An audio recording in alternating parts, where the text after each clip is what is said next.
Ketahuan banget ngaconya. Ulah anggota dewan kali ini benar-benar bikin rakyat naik darah, teman-teman. Wakil Ketua DPR RI Cucun Ahmad ngeluarin pernyataan yang bikin orang itu ikut panas. Masalahnya, dia ini ngeledek peran ahli gizi dan ngebilang seakan-akan mereka ini udah gak dibutuhin lagi buat BGN. Waduh, gimana sih Pak? Yang paling bikin orang tambah mendidih lagi adalah saat seorang ahli gizi cuma niatnya mau ngelurusin fakta. Malah dibilang anak muda arogan. Bayangin, gimana sih Pak? Ini program makan bergizi gratis loh. Bukan sekedar makan asal-asalan dan dibagikan gratis. Kok yang ngerti ilmunya malah diserang? Kalian bicara undang-undang, pembuat kebijakan itu saya. Saya sekarang akan nanti ajak rapat BGN. Jelas.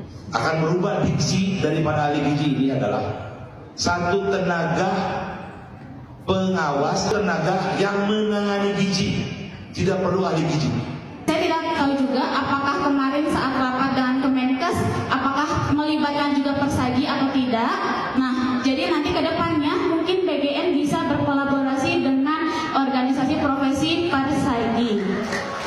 Nah, kemudian tadi mengingat kalau misalkan memang ahli gizi BGN merekrut non gizi, apakah MBG ini tetap menjadi bergizi? Gitu, karena kita mengingat bahwa kegiatan ini bukan hanya memberi makanan, tapi di dalamnya juga ada edukasi dan juga ada surveillance gizi. Jadi itu yang Cukup ya? boleh satu lagi? Nah, udah cukup. Nanti. Solusinya Waduh. Duduk Stop gitu dulu. aja. Taruh gini, Bapak Ibu sekalian, saya nggak suka anak muda arogan kayak gini. Mentang-mentang kalian sekarang dibutuhkan negara, kalian bicara undang-undang, pembuat kebijakan itu saya. Saya sekarang akan nanti ajak rapat BGN. Jelas. Akan merubah diksi daripada ahli gizi ini adalah satu tenaga pengawas atau pemantau, gimana kalimatnya? Ditanya lagi. Satu tenaga yang menangani gizi, tidak perlu ahli gizi. Cocok? Waduh, bentar dulu Pak ya, bentar dulu nih. Ini kan dari awal tuh namanya udah makan bergizi gratis. Terus kok bisa-bisanya Bapak di sini mengatakan sudah tidak perlu lagi, tidak harus ahli gizi untuk ada di situ loh. Gimana ceritanya? Bahkan ketika ada nih seorang ahli gizi yang ini ngasih tahu ke Bapak loh ya sebetulnya, tapi justru Bapak nyebut dia sebagai anak muda yang arogan. Coba deh.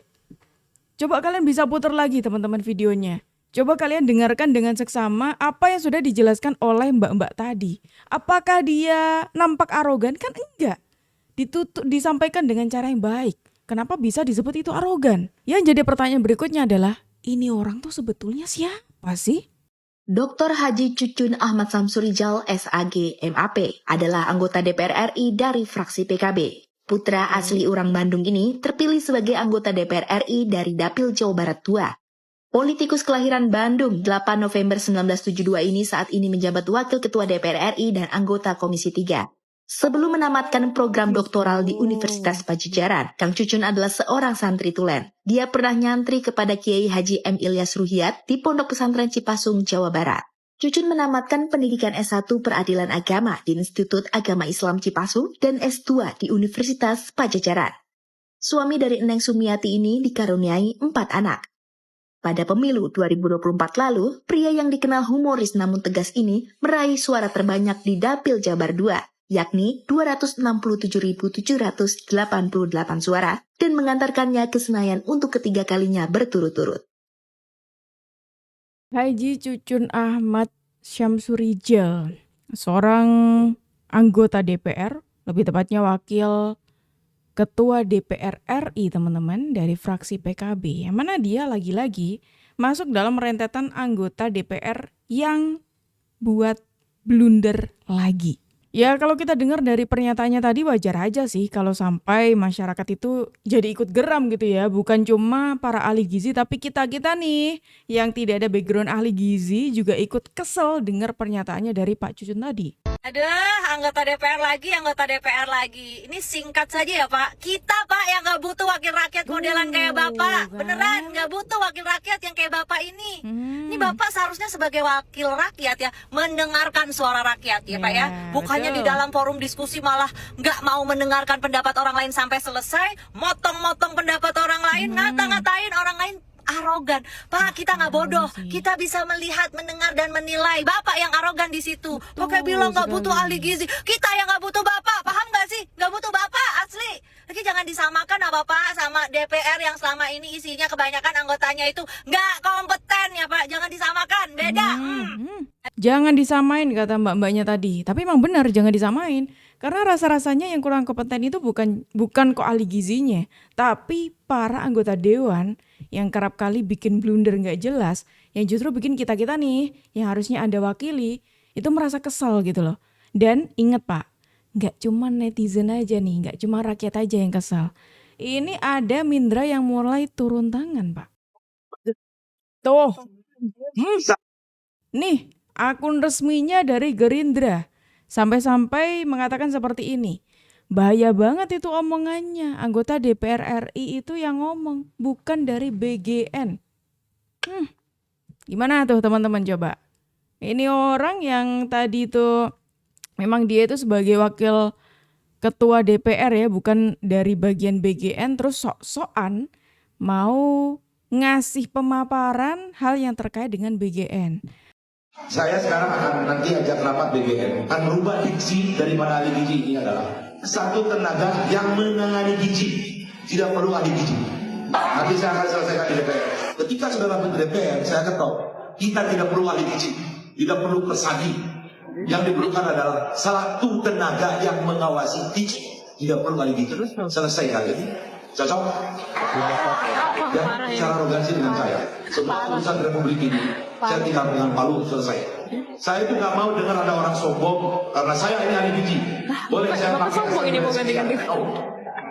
Nanti tinggal Ibu Kadinkes melatih orang. Bila perlu di sini di Pak Bupati itu punya anak-anak yang fresh graduate, anak SMA cerdas-cerdas, dilatih 3 bulan, kasih sertifikasi, saya siapkan BSMP, BNSP. Seperti kalian yang sombong seperti ini.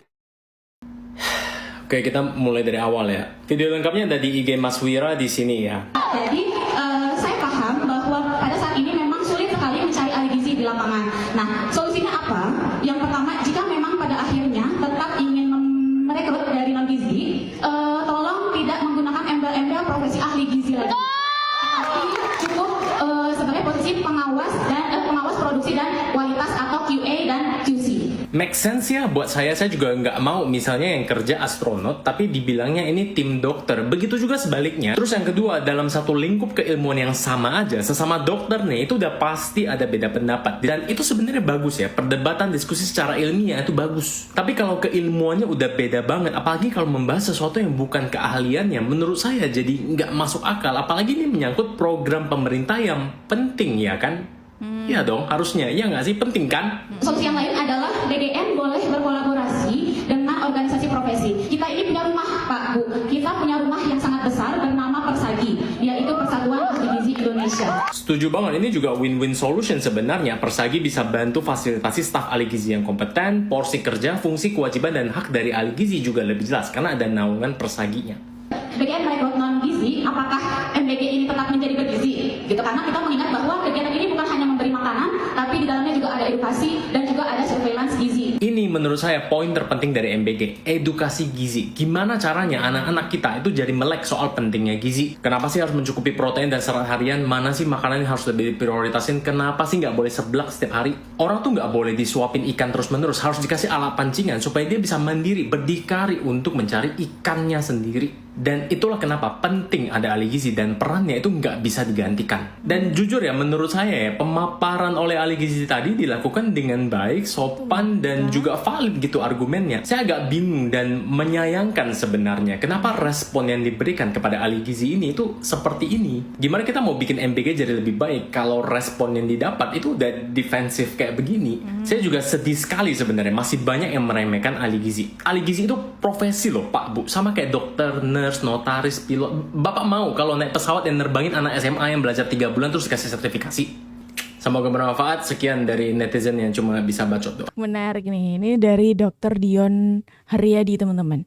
Memaparkan sangat jelas sekali ya, bagaimana pentingnya ahli gizi apalagi di program yang sangat penting ini. Program yang jadi prioritasnya Pak Prabowo Subianto juga.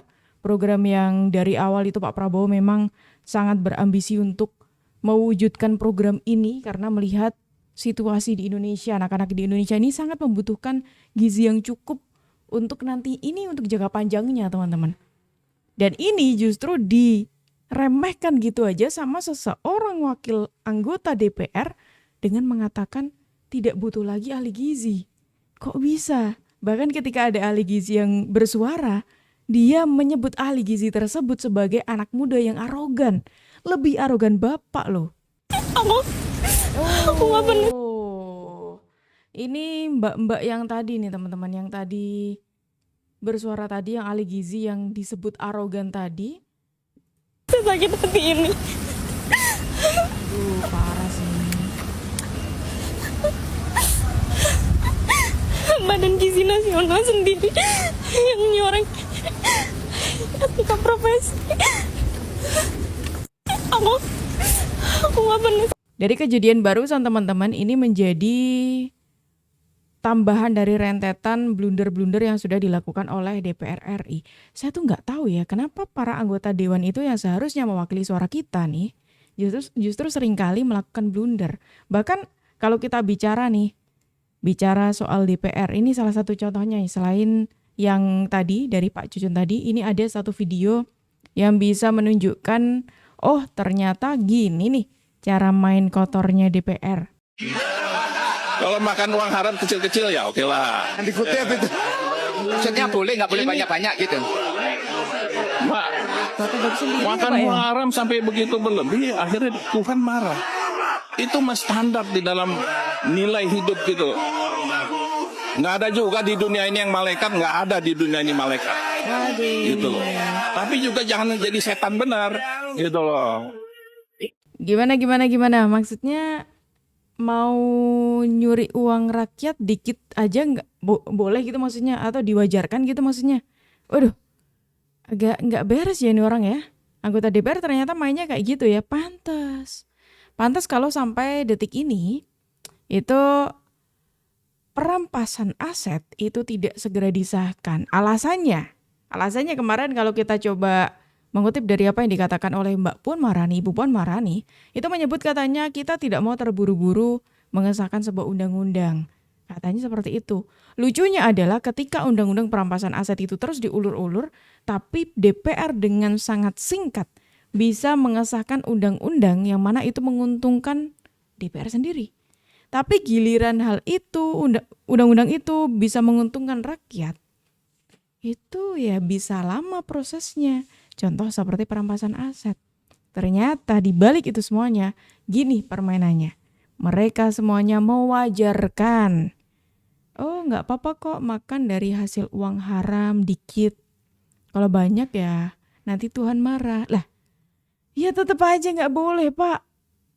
Tolong dong, masa kayak gitu nggak paham sih? Kalau ngelihat kelakuannya DPR yang kayak gini, saya tuh jadi ingat apa yang pernah dikatakan oleh Gus Dur. Dan nampaknya memang benar-beneran apa yang Dan nampaknya memang beneran apa yang dikatakan Gus Dur. Kalau DPR ini cuman kayak taman kanak-kanak. Gus Dur pernah bilang, DPR itu kayak taman kanak-kanak. Waduh, gimana tuh maksudnya? Sejak awal menjabat, Gus Dur dan DPR emang gak pernah akur. Konflik tersebut dimulai saat DPR menilai jika Gus Dur seringkali membuat kebijakan tanpa berkonsultasi dengan DPR. Sementara, Gus Dur juga bersikeras jika keputusannya merupakan wewenangnya sebagai seorang presiden. Selain itu, Gus Dur memandang kalau DPR hanya mementingkan kepentingan kelompoknya aja, bukan kepentingan rakyat. Gus Dur juga menilai bahwa DPR sering mempermasalahkan hal sepele, dan lebih-lebih sulit buat diatur. Makanya, pada satu kesempatan di hadapan DPR, Gus Dur pernah bercanda dengan menyebut DPR sebagai taman kanak-kanak. Belakangan Gus Dur mengaku menyesal pernah mengucapkan hal tersebut. Beliau bilang, "Saya merasa berdosa telah meremehkan anak-anak yang suci, cerdas, dan kreatif." dengan anggota DPR yang kotor dan kreatif mencari celah mencari uang.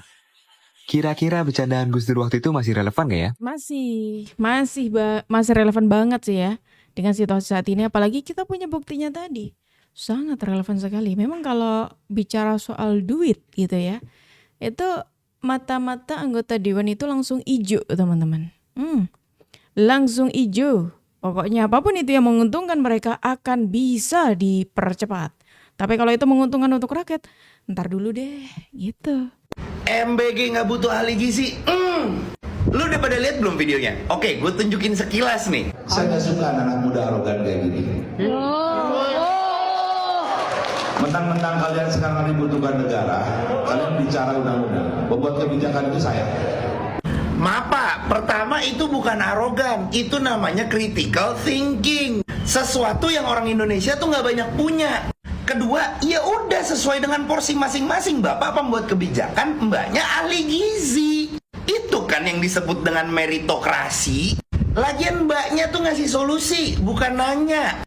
Kalau emang nggak cocok, minimal dengerin, jangan bilang arogan. Coba deh bandingin sama solusi yang Bapak kasih nih. Ketika saudara Menteri DPR, saya ketok, kita tidak perlu ahli gizi, tidak perlu persagi. Yang diperlukan adalah satu tenaga yang mengawasi gizi. Tidak perlu ahli gizi. Selesai kalian. Cocok? Itu jatuhnya arogan atau power abuse, Pak? Nanya nih, nanya. Lagian gimana ceritanya makan bergizi gratis tanpa ahli gizi? Sekarang udah ada ahli gizinya aja masih berantem sama head chef. Apalagi sekarang mau diganti jadi satu tenaga yang menangani gizi. Apa betul ngerjainnya pakai tenaga bukan pakai otak? Akal sehat aja yang dirubah tuh regulasi dan standar, bukan diksi. Kalau gitu salahnya udah dari awal. Kenapa ganti nama dari makan siang gratis jadi makan bergizi gratis? Biar kalau disingkat jadi MSG, biar pada bego. MBG nggak butuh ahli gizi. Lu udah pada lihat belum videonya? Oke, gue tunjukin. Di forum tentang makan bergizi gratis, ada perempuan yang merupakan ahli gizi yang menyampaikan beberapa masalah yang ditemui.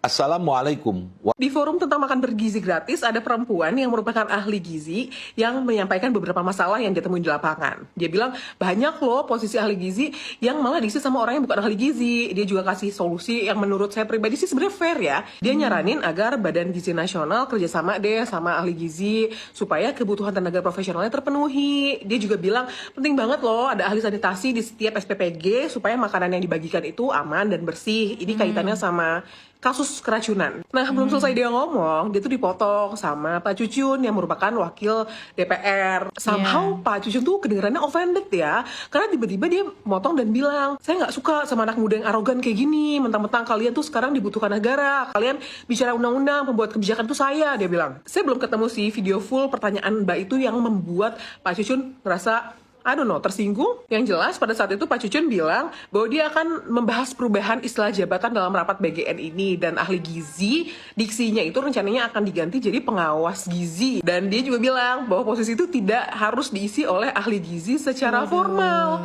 Dan dengarnya tuh aneh, ini tuh kan program MBG, gak perlu ahli gizi. Dan dia bilang semua orang bisa mengisi posisi itu hanya dengan mengikuti pelatihan selama 3 bulan. Mendengar ini publik langsung meledak dong. Kok kayak kedengarannya kayak ngeremehin profesi yang pendidikannya itu bertahun-tahun, punya tanggung jawab langsung terhadap masyarakat. Mana mengkritik penanya dengan kata-kata arogan, isn't it humiliating? Dan karena video ini viral banget, akhirnya Pak Cucun itu klarifikasi. Dia bilang dia gak bermaksud untuk merendahkan profesi ahli gizi. In my humble opinion, Ketika udah naik nih beritanya langsung tuh buru-buru klarifikasi. Oh, saya nggak bermaksud ini itu.